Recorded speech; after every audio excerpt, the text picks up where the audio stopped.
All right, so I'm gonna go into MyFitnessPal app real quick. So the only thing you want to focus on is clicking on this green calorie amount.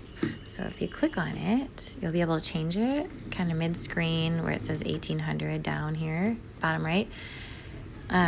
Whatever your caloric goal is, you can type it in there and change it. And sometimes you have to toy around with it in order to get closer to your macros. So I already went in and put 1800 because I definitely want you to be around 1800, especially with doing your workouts. You need the foods, you need the macronutrients, you need the protein, you need the calories. If you were not working out, you would have a lower caloric intake. So in order to reach 100%, like you see at the bottom, with your macro ratios, I had to toy around with it a little bit.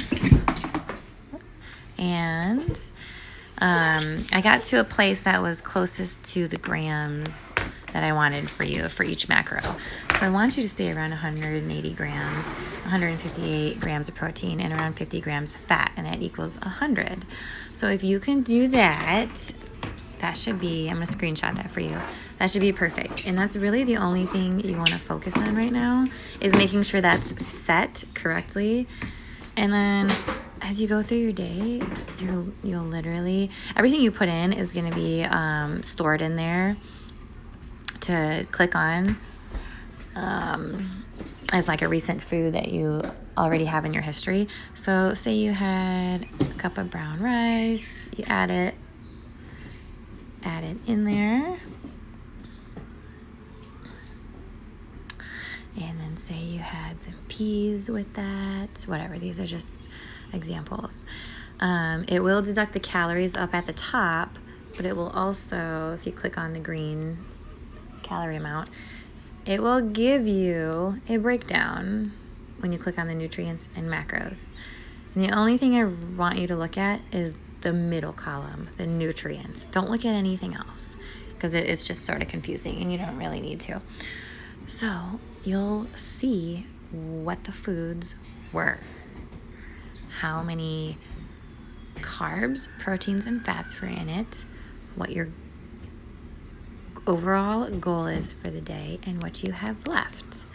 And that just gives you a straight up visual of what is in your foods, what is in your, how many grams are in your food items of your macros. And you can sort of navigate the rest of your day after that and say, okay, I have 138 grams of carbs left. Or, say you entered a bunch of food already. You're like halfway through the day. And say you see that your fats are already almost over your fats. So you're going to go for more leaner carbs and leaner proteins in order to not go over your fats. So as soon as you practice a little bit with logging and seeing your foods and staying closer to your macros and calories, you'll gain that intuitive sense and that knowledge, and you won't have to track anymore. But doing this for a little bit helps. And then you'll take that with you forever and ever. But it can be kind of tricky at first, but just focus on those things for now.